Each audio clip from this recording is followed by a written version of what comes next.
pour répondre à ces besoins. Face à une problématique de niveau de réseau à maintenir, une problématique d'urbanisation, une problématique également de dispersion de l'habitat, mais une problématique aussi du mode d'habitat et de l'éloignement des ressources. Mais surtout une problématique de qualité des eaux mobilisables. Nous l'avons vu. Et c'est cela qui nous avait permis depuis 2016, même 2014, de réaliser un programme d'investissement. C'est ce programme d'investissement financé par le gouvernement du Sénégal avec l'accompagnement de ses partenaires techniques et financiers que nous remercions au passage. C'est dans ce cadre que nous avions tous les programmes d'urgence, les forages, particulièrement basés sur des forages, mais surtout avec l'avènement des très grandes infrastructures comme KMS3. Aujourd'hui, tout le monde a vu l'impact de KMS3, surtout dans le triangle Dakar-Thiès, Petite-Côte-Mbour, que nous appelons le Grand Dakar. Le Gassalma-Godmer, avec le projet de Ngamel. Tous ces projets réunis, à leur terme, nous conforteront, nous permettront de satisfaire les besoins jusqu'en 2032. Mais l'objectif du président de la République, c'est comment sécuriser l'alimentation. Et le ministre de l'eau l'a également souvent évoqué, à travers l'étude sur la sécurité de l'eau jusqu'en 2050. Mais pour cela, on ne peut pas improviser. Il fallait réactualiser les besoins. Et en le réactualisant, on a vu qu'ici en 2050, on aura besoin à peu près de 1 900 000 mètres cubes d'eau.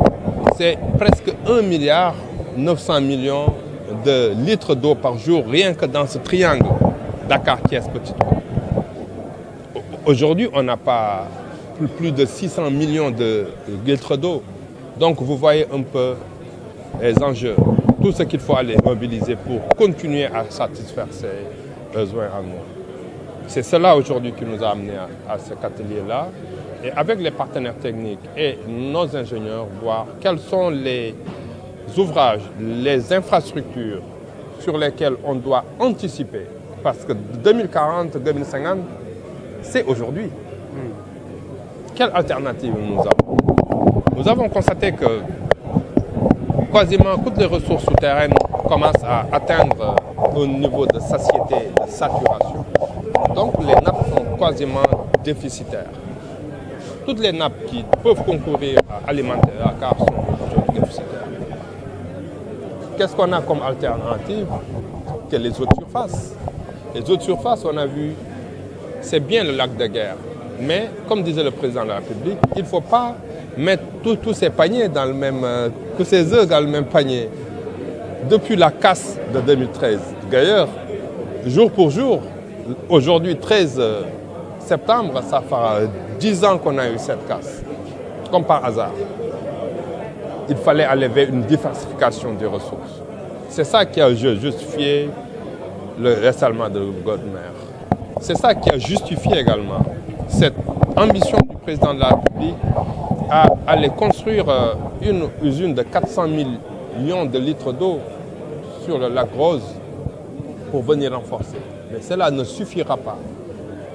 Le lac de Guerre, son potentiel peut être relativement limité parce que nous n'en sommes pas les seuls usagers. Nous sommes aussi dans l'OMVS, avec la Mauritanie et la Guinée et le Mali. Qu'est-ce qu'on doit faire face à tous ces enjeux? Voilà tout le sens de cet atelier aujourd'hui et nous allons vers des solutions qui nous permettront de sécuriser les besoins en eau jusqu'en 2050 afin que l'eau ne soit plus une problématique dans le triangle Dakar-Thiès et Petite-Côte. Et ce même exercice est en train d'être fait hors de ce périmètre Dakar-Thiès Petite-Côte.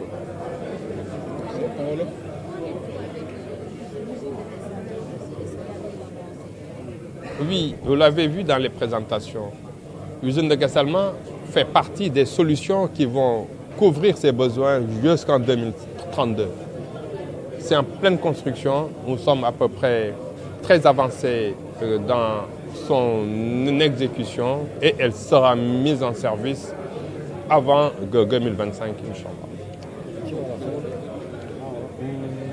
Oui, si wolof xëy na liñ si mën a tënk tey li ñu fi indi mooy gannaaw bi nga xamee ni sant nañu suñu ay autorités avec en chef le président de la République bi nga xam ni moom moo ñu tracé loon yoon bi depuis 2013 d'abord pour que ñu jéemoon wut ay pexe pour que ndox bañati nekk jafe-jafe ndax gi mu fii ñëw gisoon nañ ni ndox jafe-jafe bu rëy la woon ñu commencé tënkoon li ñuy wax schéma directeur mooy li ñuy may gis-gis pour ñu xam lan nga ñu war a def pour faj jàngoro ndox kooku il fallait que ñu natt yan soxla la ñu am si ndox pour li nit ñi di naan di jëfandikoo ak yan jumtukaay moo fi am ak fal nañu mën a jëlee ndox moom loolu moo waraloon 2014 ba 2022 ñu doon exécuter ay projet yu mag yéen ñëpp gis ngeen ko loolu moo tax ba tey Ndakaaru du ma ni kenn jooyatu fi ndox de wante néew na lool ñu fiy jooy ñàkkum ndox ndax coupure yi bari woon na lool si le président tamit ne woon il faut que ñu def diversification ñu bañ a def suñu naan yëpp ci benn pañ gisoon nañu 2013 gi fi conduite boobu éclaté woon fële sa lac de Guiers buñ koy jàpp sax bis ba bis tey 13 septembre mën nañu wax ni mooy anniversaire bi waaw bu 10 ans moo waraloon ñu def KMS 3 muy usine bu mag a mag boo xam ni 200 millions litres ndox lay indi si Dakar ñu def tamit usine bu njëkk jëlee ndoxu géej gi togg ko pour dugal ko ci réseau bi muy le dessalement yooyu travaux yëpp ak yeneen transfert bi ñuy def jogo fële yooyu yëpp tax na ba fii ba 2032 mën nañu bañ a am jaaxle mën nañ ko bañ a am wante gis-gisu président dafa ni nga ñu dem ba 2040 ni ko ministre bi di waxee ba 2050 loolu sax moo waraloon ministre bi ñu dénk ndox ak ànd ci banque mondiale pour tënk benn étude ni naka la ñuy mën a aaree sécuriser ndox pour naan ndox pour beneen jëfandikoo mel ni bay beex sàmm bi ba 2050. foo leen toll ci usine dessalement.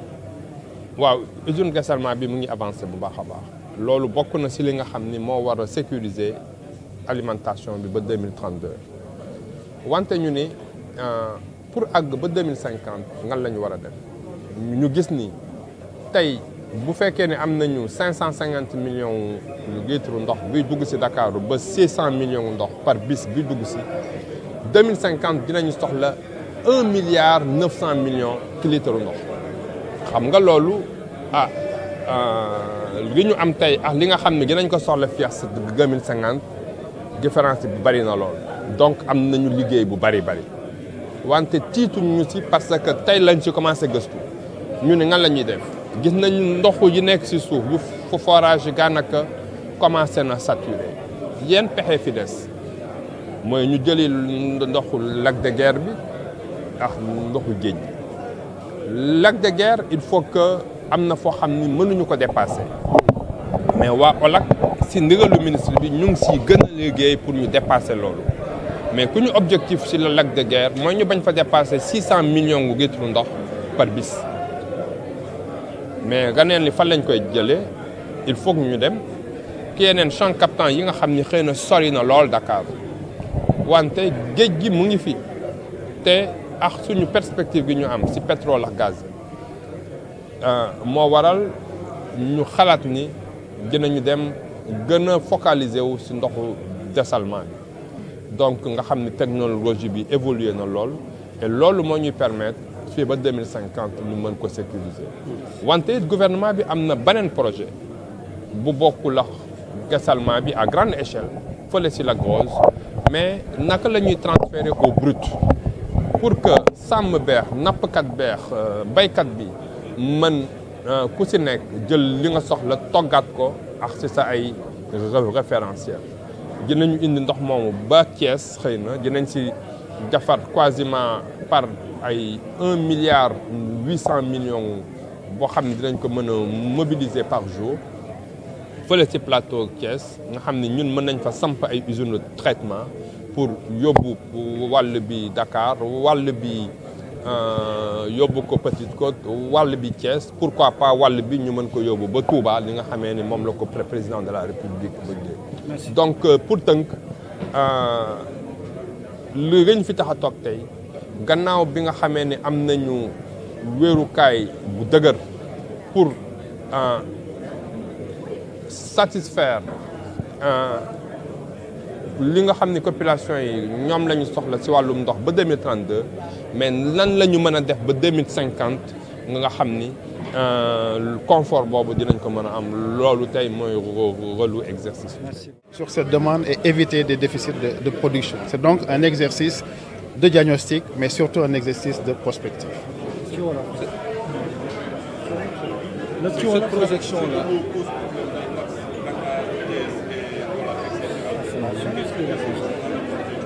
Bon, c'est la chance qui répond. Voilà. Voilà. Non, vous n'êtes pas habitué à vivre, c'est la chance qui répond. waaw kon xam ngeen ne Sénégal dafa nekk réew moo xam ne def nañ fi ay jéego yu bari ci wàllu fexe ba population yi am ci ndox mu baax mais ndox moo xam ne aussi moom la ñuy soxla pour di ko jëfandikoo ci wàllu mbéy ak ci leneen mais aujourd'hui bu ngeen xoolee population bi dafa commencé di màgg population bi nag buy gën di màgg besoins yi aussi day gën di am importance diggante bi ñu gis ne tamit ndox mi dañ koy gën a soxla des fois ñu am problème mu changement climatique ba nga xam ne fi ñu doon tànqee ndox mi aussi souvent dafa commencé di néew léegi nag loolu luy tax ñu mën ko jànkonte ak moom mooy ñu def li ñuy wax agriculture buñ ko xaymaa ba pare ñu xool nag yan projet la ñu war a tënk commencé tout de suite di ut xaalis bi commencé tout de suite di ko réaliser ba nga xam ne app bu nekk rek dina fekk SONES pare pour que nit ñi am ndox te duñ ci am benn jafe-jafe donc loolu la ñuy tuddee schéma directeur mu nekk loo xam ne dañ koy faral di def régulièrement defoon nañ ko 2016 waaye comme nag population bi dafay gën di yokku activité économique di gën di yokku ndax avec le PSE on commence à avoir quand même beaucoup d'activités ñu ne nañu yeesalaat plan directeur boobu ba nga xam ne dina dem ba 2040 ba 2050 nga xam ne dinañ teel a fagaru pour que Sénégal bañ a am ay jafe-jafe ndox ci dëkku taax yi mais en même temps aussi ci dëkku àll yi loolu moom mooy solo atelier bi Amadou Diallo waaw conseiller technique ministère de l'eau et de l'assainissement. C'est excellent. C'est bon. Ouais, c'est excellent. D'eau et d'assainissement. Merci. Et de prendre les mesures d'ores et déjà pour identifier les infrastructures structurantes nécessaires dans un contexte de changement climatique pour assurer un besoin en eau. Donc l'AFD se tient aux côtés de son partenaire du ministère de l'eau et de l'assainissement, de la SONES, pour financer les études, pour avoir un dialogue sur les options stratégiques qui sont prises par les autorités nationales et pour mobiliser les financements nécessaires aux côtés des autres partenaires au développement pour financer les infrastructures qui seront nécessaires pour répondre aux besoins des populations. Eau et assainissement et agriculture également. Comment comptez-vous accompagner la SONES, l'État du Sénégal pour la concrétisation de cette étude? En tant que partenaire technique et financier, l'AFD accompagne déjà l'État du Sénégal et la SONES depuis un certain nombre d'années et depuis les